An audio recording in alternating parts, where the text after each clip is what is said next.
Բարև ձեզ սիրելի հեռուստադիտողներ, CVK-ի տաղավարում անվտանգային քաղաքականության հետազոտական կենտրոնի փորձագետ Ռոբերտ Ղևոնդյանն է, բարև ձեզ, շնորհակալություն մեզ հյուրընկալվելու համար։ Պարոն Ղևոնդյան, ամփոփվեցին վաղ շաբաթում ընտրությունների արդյունքները, իշխող ուժը կարողանում է միայնակ իշխանություն ձևավորել այստեղ։ Շատ էր մինչև ընտրությունները խոսակցությունները, որ Գյումրի օրինակ փորձեն փորձարկել այստեղ եւ որ այս ընտրությունները կարեւոր են նաեւ 26-ին ընդառաջ, ինչ ընդհանուր դիտարկումներ ունեք։ Նշեմ, որ շատ մեծ հավանականությամբ այս ընտրությունները 26 թվականի ընտրությունների նախատիպն են եւ 26 թվականին նման պատկեր ենք մենք տեսնելու պլյուս մինուս ինչ-որ տոկոսներ եւ ընդ որում նման պատկեր ենք տեսնելու ոչ միայն կապված արդյունքների հետ, այլև ընտրաշավի հետ կապված ուժերի մեկը մյուսի նկատմամբ դիրքավորումների հետ, ընտրություններից հետո արդյունքները հրապարակելուց հետո հայտարարությունների հետ, մոտեցումների հետ եւ այլն։ Ինչ վերաբերում է Գյումրիի սցենարի կրկնությանը, ապա դա շատ անհավանական էր, որովհետեւ մենք Գյումրիում գիտենք թե ինչ է տեղի ունեցել, իսկ այնտեղ տեղի ունեցել այն, որ անդիմադիր հատվածը բաժանվեց մի քանի մասի եւ նրանցից որոշները մյուսների դեմ էին փաստացի քարոզարշավ տանում, բայց ընտրություններից հետո տվեցին իրենց ձայները մեկը մյուսին, ինչը ընտրողների մոտ որոշակի անվստահություն է ձևավորել նաեւ այս կոնտինգենտի նկատմամբ։ Կոնկրետ վարշապատում արդյունքները օրինաչափ էին։ Ես կցանկանայի իհարկե, որպեսզի ընտրությունների արդյունքներով ավականիում հայտնվեր եւս մեկ կուսակցություն, որը չէր լինի ոչ իշխող կուսակցության թևից, ոչ էլ ռուսամետների դաշտից, բայց այդպես չեղավ, ցավոք սրտի արևմտամետների այս փորձը եւս անհաջող էր, ինչը նույնպես կարծում եմ շատ մեծ հավանականությամբ կտեղափոխվի համապետական ընտրություններ եւ արևմտամետները նորից մի փոքր չեն բավարարի, արևմտամետների քվեները նորից մի փոքր չեն բավարարի, որպեսզի նրանք կարողանան հաղթահարել անցողջությունը։ Իդեպ որն է սրա պատճառը, կարծես թե իմ դիտարկմամբ խնդիրն այն է, որ այս ընտրազանգվածը նաև ՔՊ-ի ընտրազանգվածն է, եւ նրանք ովքեր որ օրինակ այս դաշտում են տեղավորվում, ՔՊ-ին են ձայն տալիս, որովհետեւ հիմա այն կուրսը, որ օրինակ իշխող ուժը տանում է, Միացյալ Նահանգների հետ բանակցություններ եւ այլն, արևմտամետներն էլ ունեն այդ կուրսը, ու այստեղ երկընտրանք է առաջանում, ՔՊ-ին են գնում ձայները։ Այո, իրավացի եք, իսկապես արևմտամետների մի մեծ հատվածի ձայները տանում է քաղաքացիական պայմանագիրը, բայց այստեղ կա նաև մեկ այլ պատճառ, եւ այդ պատճառը կապված է արևմտամետ հատվածում գործող լիդերների որոշակի հակառեյտինգի հետ։ Խոսքը գնում է թե Արամ Սարգսյանի, թե Արման Բաբաջյանի, թե Լևոն Շինյանի, թե Տիգրան Խզմալյանի, թե մյուսների հակառեյտինգի հետ։ Այլ խոսքով ասած, այս մարդիկ իրենց ներկայությամբ որոշակի չափով վնաս են հասցնում արևմտամետ կուսակցությունների հավաքած ձայների քանակին։ Եվ այդ պատճառով ես գրառմամբ վարշապատի ընտրություններից անմիջապես հետո առաջարկել եմ, որպեսզի եթե ցանկանում են արևմտամետները, որ ընտրությունների արդյունքում կարողանան շեմը հաղթահարել, լիդերները դուրս գան պայքարից հենց այս պահին եւ իրենց երիտասարդների փորձեն միավորել իրենց երիտասարդներին եւ մեկ ընդհանուր ճակատով գնան ընտրությունների, այս դեպքում շեմը հաղթահարելու հավանականությունը շատ ավելի մեծ կլինի, ինչը կնշանակի, որ համապետական ընտրություններում գաղափարական 3 հոսանքների ներկայացուցիչներ ազգային ժողով կանցնեն։ Եթե դա տեղի չունենա, ես գտնում եմ, որ փոքր է հավանականությունը իրականում դրա տեղի ունենալու, բայց եթե դա տեղի չունենա, ապա շատ մեծ հավանականությամբ, ինչպես վարշապատում, այնպես էլ համապետական ընտրություններում քաղաքացիական պայմանագիրը նորից իշխանություն կկազմի, իսկ անդիմադիր տեղերը կբաժանվեն 2, գուցե 3 ռուսամետ քաղաքական ուժերի միջև։ Իսկ հասարակության մոտ կա այն ընկալումը, որ օրինակ, եթե մենք ուզում ենք ԿՊ-ն լինի իշխանության, ուզենանք նաև, որ խորհրդարանում, չգիտեմ, ավականիներում ունենանք առողջ ընդդիմություն, ոչ թե օրինակ այն ինչ որ կա այսօր խորհրդարանում ու շատ տեղերում նաև ավականիներում։ Եթե հասարակություն ասելով նկատի ունեք այն մարդկանց, ովքեր իրենց քվեն չեն տալիս ոչ քաղաքացիական պայմանագրին, ոչ ռուսամետ քաղաքական ուժերին, ապա որոշակիորեն այո, այդ ընկալումը կա, բայց նրանց ձայները բավարար չեն այդ դասավորվածությունը ձևավորելու համար։ Մենք գիտենք, որ կա մի մեծ հատված մարդկանց, ովքեր ուղղակի ապատիկ տրամադրություններ ունեն քաղաքական գործընթացների նկատմամբ, այլ խոսքով ասած չեն մասնակցում ընտրությունների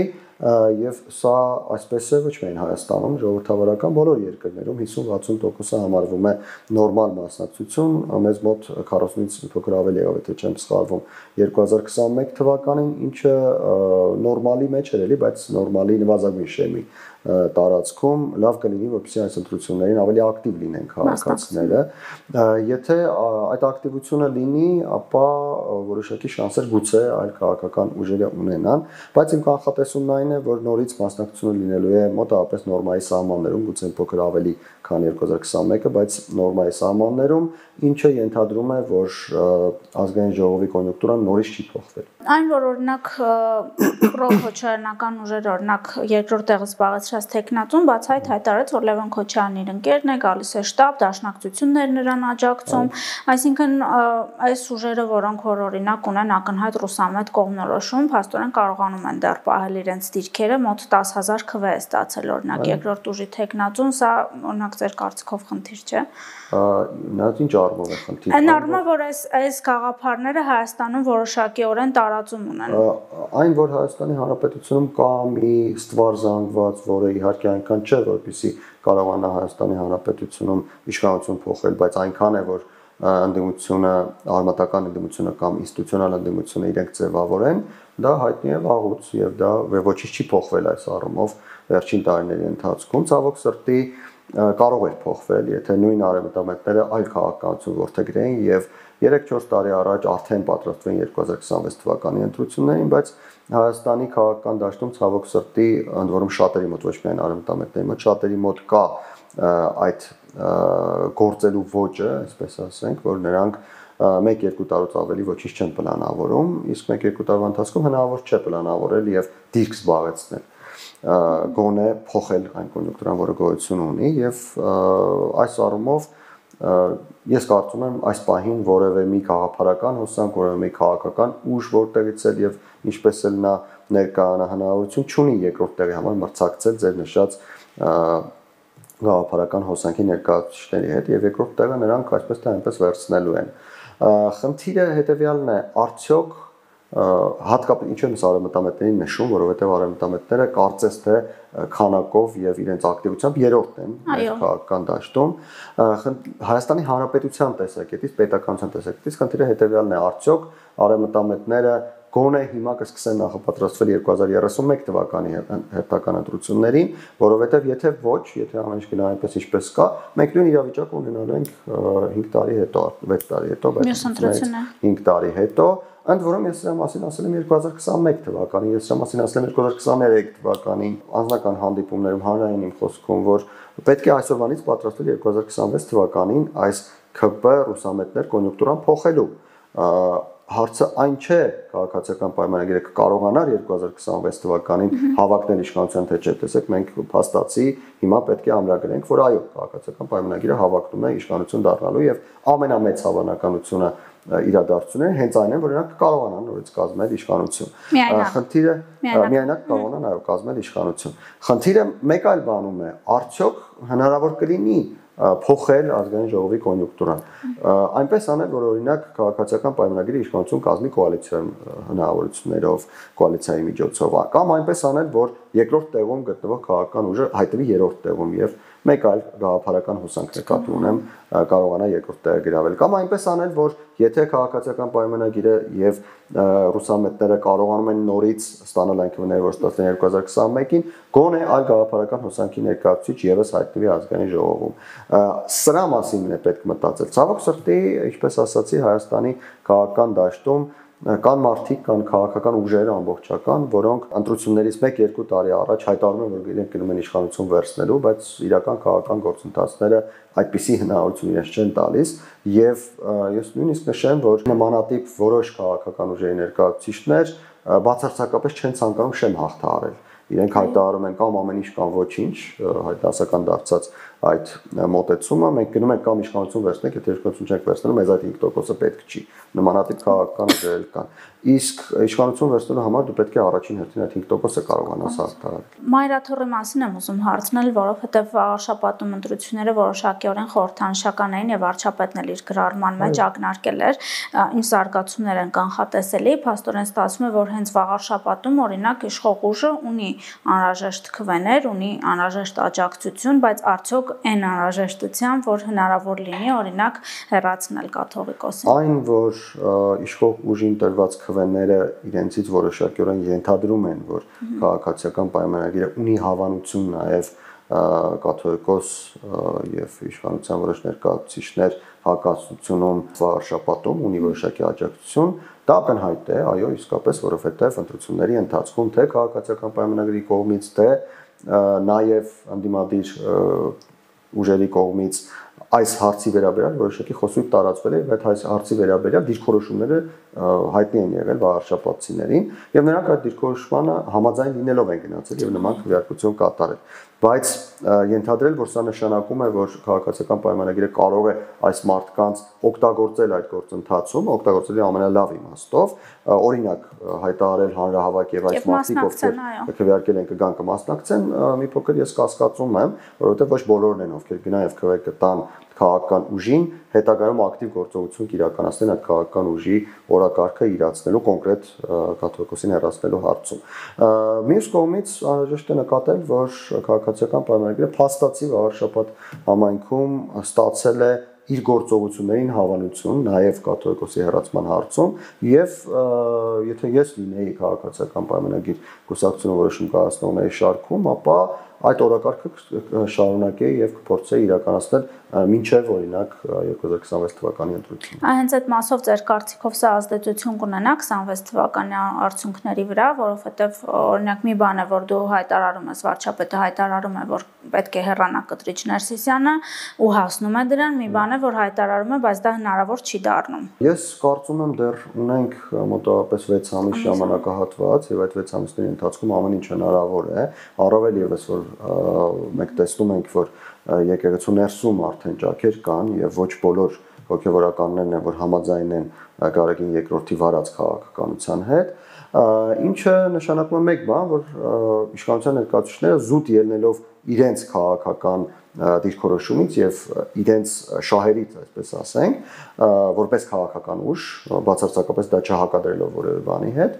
իշխանության ներկայացուցիչները պետք է շարունակեն այդ գործողությունները իրականացնել, պետք է ավելացնեն ճնշումը, որպեսզի իրենց քաղաքական օրակարգը իրացնեն։ Շատ հավանական է, որ 6 ամիսների ընթացքում դա հնարավոր կլինի իրացնել։ Մյուս կողմից, եթե հնարավոր չլինի իրացնել, իսկապես գուցե ընտրությունների ժամանակ լինեն մարդիկ, ովքեր ում մոտ կասկածներ առաջանան, ինչքանով է կոմպետենտ քաղաքացիական պայմանագիրը իր օրակարգը իրացնելու հարցում, նաև այլ հարցերում, որովհետև ոչ միայն այս օրակարգի համար են քվեներ տալիս քաղաքացիական պայմանագիր։ Այսինքն չեք բացառում, որ ներսից իրավիճակը հասունանա այնպես, որ քիչ-քիչ այդ դժգոհությունները, նույնիսկ ովքեր որ տարիներով լռել են, բայց իմացել են ինչ-որ գործողությունների մասին կաթողիկոսի եւ հոգեվոր վերնախավյալ ներկայացուցիչների, հիմա դուրս կան ու ներսից առաջանան։ Տեսեք, իմ կարծիքով դա միակ ճանապարհն է, հենց այդպես էլ պետք է լինի, այլ է հարցը, որ այդ ներսից գործընթացները որոշակիորեն խթաններ են ստանում նաև արտաքին միջավայրից, ընդ որում այնպես ինչպես Նիկոլ Փաշինյանը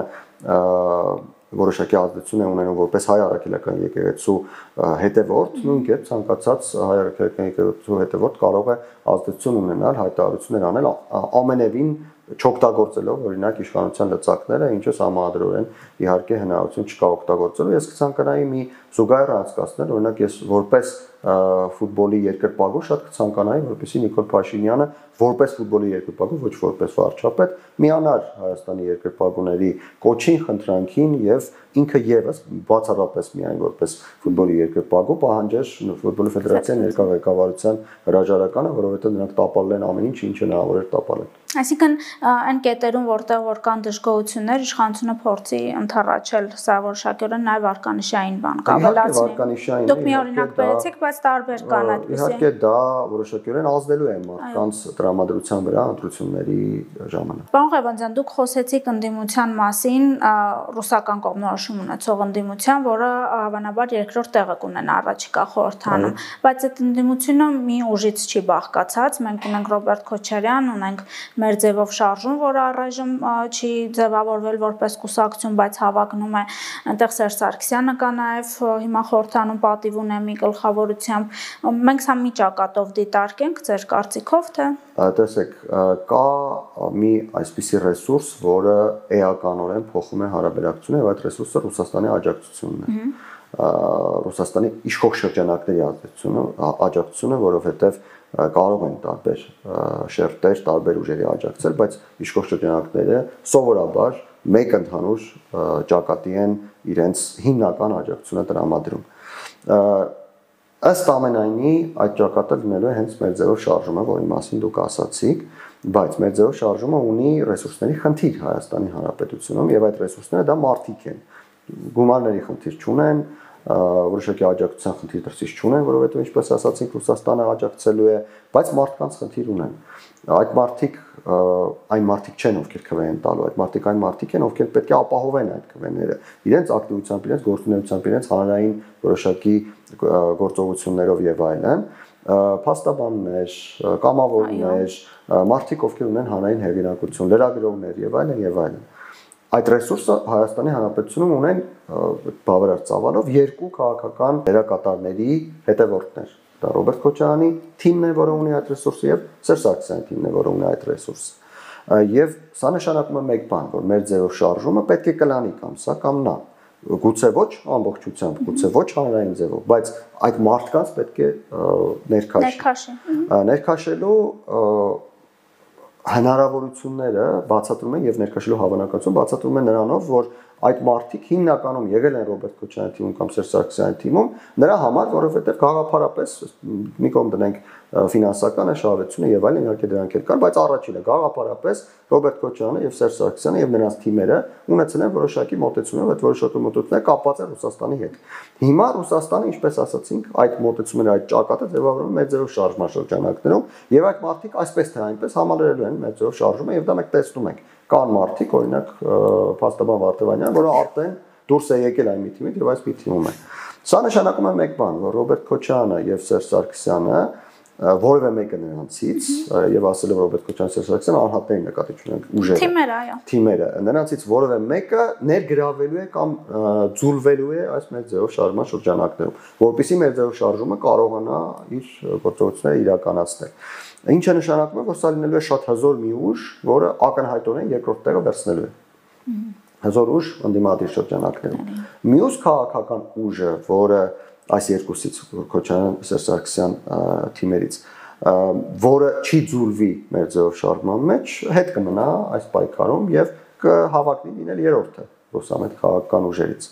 Ես չեմ խոսում արդեն արբանյակ քաղաքական ուժերի մասին, այդտեղ Թաթոյանի քաղաքական ուժը, որոնք էական արտադրություն ունենալ չեն կարող։ Հնարավորությունները հետեւյալն են, ինչպես ասացի, այն մեկը, որը կամ այն թիմը, որը գուցե ամբողջությամբ գուցե ինչ-որ հատվածով կձուլվի մեր ձև շարժման հետ, կտանի երկրորդ տեղը, որովհետև ինչպես ասացի, մյուս ռեսուրսները հիմնական այս ուժի մեջ է դրվելու Ռուսաստանի աջակցությունը եւ գլխավոր ֆինանսները։ Մյուս քաղաքական ուժը պայքարի երրորդ տեղի համար գուցե կարողանա անցնել 4% շեմը հերթական ընտրությունների ժամանակ, կարող է լինել նաև օրինակ Գագիկ Ծառուկյանի քաղաքական ուժը, որը նույնպես որոշակի ռեսուրս ունի եւ ընդրազանգված ունի, կարող է գուցե նայել հավաքնել 4% անցնելու, բայց ակնհայտ է, որ այս քաղաքական ուժը եւս նույն դաշտում է լինելու, ռուսամետների դաշտում է լինելու։ Դրանից հետո գալիս են այն ռուսամետները, որոնք շանսեր չեն ունենալու, ինչպես ասացի, չգիտեմ, Հայաստանից փախած 1-2 նախկին օդիոս դեմքեր կան, նրանց քաղաքական ուժերը, Հայաստանում գործող այդ Թաթոյանի, Թևանյանի քաղաքական ուժերը, որոնք էական ձայներ հավաքել չեն կարողանա, եթե մեր ձևը չլինի, գուցե նրանք հավաքնեն ինչ-որ բանի, բայց քանի որ մեր ձևը կա եւ Սերժ Սարգսյանի ուժներ կան, նրանք էական ձայներ հավաքել չեն կարողանալու, եւ դրանից հետո գալիս է արդեն երրորդ գաղափարական հողացության արևմտամետները, որոնք էլ գոնե այս պայդրությամբ այդպես բաժանված ուժեր, տարբեր ուժերի միջև ցակուցերիվ կարելի ասել բաշխվածություն ունեն, գլխավոր ուժը, որը ենթադրվում է, որ արևմտամետների լիդեր քաղաքական ուժն է, դա Արամ Սարգսյանի գլխավոր հանրապետություն կուսակցությունն է, որի արդյունքները մենք վարչապատում տեսանք։ Պարոն Ղևոնդյան, տեսեք, իշխանությունը ունի օրակարգ հայտարարել է, թե ինչ օրակարգով է գնում 26 թվականի ընտրություններին։ Հիմա իրաց լսում են նախկին նախագահների հարցազրույցները, որոնք մերժում են այդ օրակարգը, կարծես նշելով, որ նոյեմբերի 9-ն է շատ լավ տարբերակ, թեպետ նոյեմբերի 9-ից հետո ասում էին, որ կապիտուլյացիայի են կենթարկվել, բայց ամեն դեպքում չեն ընդունում այդ պայմանավորվածությունը արարվածությունները տարբեր դրսևորումներով։ Օրինակ այդ մեր ձևովից դուք այսքան ժամանակ լսել եք ինչ-որ մի այլընտրանք եւ հնարավոր է արդյոք գնալ ընտրությունների միայն պայուսակներ, պլանշետներ, չգիտեմ, հեռախոսներ բաժանելով ու չունենալ օրակարգ Հայաստանի համար ամենակարևոր հարցերի շուրջ, ինչ-որ խոսույթ համաձայնենք, ինչ-որ լրացումներով համաձայնենք, ուզում ենք այս տարբերակը հնարավոր է առանց դրա։ Մեր ձևովը դեռևս քաղաքական ուժ չէ, երբ որ քաղաքական ուժ դառնա, ես կարծում եմ այնուամենայնիվ որոշակի քաղաքական գրագիտություն ունեցող մարդկանց իրենք կներգրավեն, որովհետև այն ինչ խոսում է Սամվել Կարապետյանի երիտասարդ բարեկամը բացարձակապես քաղաքականության հետ կապ չունի, եւ այդ մարդիկ գուցե ինչ-որ մոտեցումներով հանդես գան, բայց մենք գիտենք ինչ մոտեցումներով են հանդես գալու, նրանք պաշտպանում են Ռուսաստանի շահերը Հայաստանի Հանրապետությունում, ոչ թե այն պատճառով, որովհետև նրանք գաղափարապես Ռուսաստանի ազդեցությունն են ցանկանում Հայաստանում տարածել, գուցե ցանկանում են, բայց տարածելու իմաստը լինելու է այն, որ այն մարդիկ, ովքեր գնալու են քվեարկեն իրենց քվեն տան մեր ձեւ շարժմանը կամ այդ միաձուլվածքին Քոչարյանի կամ Սարգսյանի թիմերի հետ, նրանք ցանկանում են Ռուսաստանի ազդեցություն Հայաստանում։ Այսինքն, եթե նրանք դա չանեն, նրանք այդ մարդկանց քվեները չեն տանի։ Եվ այդ պատճառով իրենք ակնհայտորեն Հայաստանում փորձելու են քարոզել ռուսական ազդեցություն, դրանով երկրորդ տեղը տանելով, որովհետև ինչպես ասացի, Հայաստանի ժողովրդի միստվար զանգված գաղափարապես ցանկանում է Ռուսաստանի ազդեցության մեծացում։ Բայց փոխվել են այդ տրամադրությունները ձեր կարծիքով։ Ոչ, չեն փոխվել այդ տրամադրությունները, այդ մարդիկ, ովքեր երկրորդն էին, չէ, տեսեք,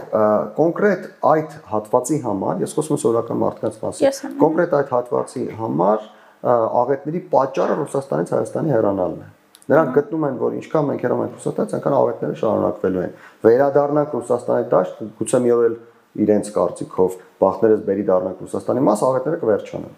Իրենք այդպես են կարծում։ Ես չեմ ասում դա վատ է, լավ է, ճիշտ է, սխալ է։ Կարծում են այդպես։ Եվ որպեսզի նրանց ձայները կարողանան ստանալ, անհրաժեշտ է խոսել նրա մասին ինչ ցանկանում։ Իսկ ինքը Ռուսաստանը ուզում է Հայաստանում իշխանություն փոխել, ձեր կարծիքով թե կբավարարվի օրինակ ձեր նշած այդ երկրորդ տեղով խորհրդանում անընդհատ այդ տրամադրությունները, մաները, շահերը ռուսական պաշտպանելով։ Ես չեմ կարծում, որ Ռուսաստանում այդպես միայն մեկ պլան ունեն, եթե կարողանան իշխանություն փոխել, իհարկե կցանկանան գա այնպիսի իշխանություն, որը կգործի այնպես ինչպես Մոսկվայից կհրահանգեն, ինչպես եղել է մինչև 2018 թվականը, բայց եթե չկարողանան գոնե երկրորդ տեղը պահպանելը իրենց պլաններից եւս մեկ։ Այս ընտրությունները այդ խաղաղություն ոչ խաղաղություն տրամաբանության մեջ աշխատող կարող են լինել։ Ես կարծում եմ ավելի շատ սա լինելու է ոչ թե խաղաղություն ոչ խաղաղություն, այլ ժողովրդավարություն եւ Ռուսաստան տրամաբանության մեջ, որովհետեւ Ռուսաստանը կարծես թե այսօր դարձել է հակաժողովրդավարության գլխավոր գաղափարական ուղղությունը եւ այն մարդիկ, ովքեր բացարձակ չեն ցանկանում Ռուսաստան քվեարկել են ժողովրդավարության օգտին, հիմնականում քաղաքացիական պայմանագրի, բայց նաեւ որոշ ուժերի օգտին, այն մարդիկ, ովքեր չեն ցանկանում ժողովրդավարություն եւ կարծում են ժողովրդավարությունը աղետ է, անհրաժեշտ է Ռուսաստան, անհրաժեշտ է Պուտին, Ստալին եւ այլն, այդ մարդիկ քվեարկելու են ընդդեմ Նիկոլ Փաշինյանի քաղաքացիական պայմանագրի եւ արևմտամետների ռուսամետ քաղաքական ուժերի օգտին։ Այս դեպքում օրինակ իշխող ուժի խոսույթի փոփոխություն անհրաժեշտ է կամ կլինի ձեր կարծիքով, որովհետեւ մենք անդադ լսում ենք, որ Ռուսաստան հիբրիդային պատերազմ է վարում Հայաստանի դեմ, որ ռուսական հեռուստաալիքները օրինակ շատ մեծ վնաս են հասցնում, տարբեր հայտարարություններ, պատգամավորների, նաեւ ազգային ժողովի խոսնակն է անդադ այդ մասին խոսում, բայց ինչ որ կտրուկ քայլեր չենք տեսնում։ Օրինակ Մոլդովայում շատ կտրուկ է ամեն ինչը Հայաստանում դրեց, հայտարարեց, որոշ ուժերի արգելվեց մասնակցել ընտրությունների, ալիքները փակված են, Դոմ Մոսկվայի եւ այլն։ Չեն գործում Հայաստան կարծես այդպես չէ, խոսում ենք, բայց գործողություններ չեն կանում։ Ցավոք սրտի այո, Հայաստանի իշխանությունները կտրուկ քայլեր չեն գնում, շատ դանդաղ են իմ կարծիքով Հայաստանի իշխանությունների գործողությունները եւ այդպես էլ կլինեն ամենայն հավանականությամբ։ Հակադարձ փոփոխություն չի լինի հենց նույն պատճառով, ինչ ես ասացի, քվեները տանելու համար, որովհետեւ տեսեք, եթե ռուսամետները պիտի խոսեն Ռուսաստանի ազդեցության ավելացումից, որպեսզի տան իրենց քվեները, ներկա իշխանությունները քաղաքացիական պայմանագիրն էլ պետք է խոսի Ռուսաստանի դեմ, որպեսզի տանի իր քվեները։ Իսկ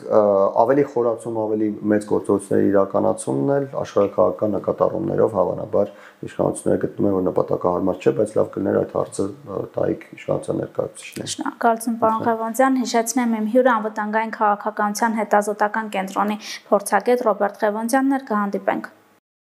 Չմոռանաք հավանել տեսանյութը եւ բաժանորդագրվել Civic AM-ի YouTube-յան էջին։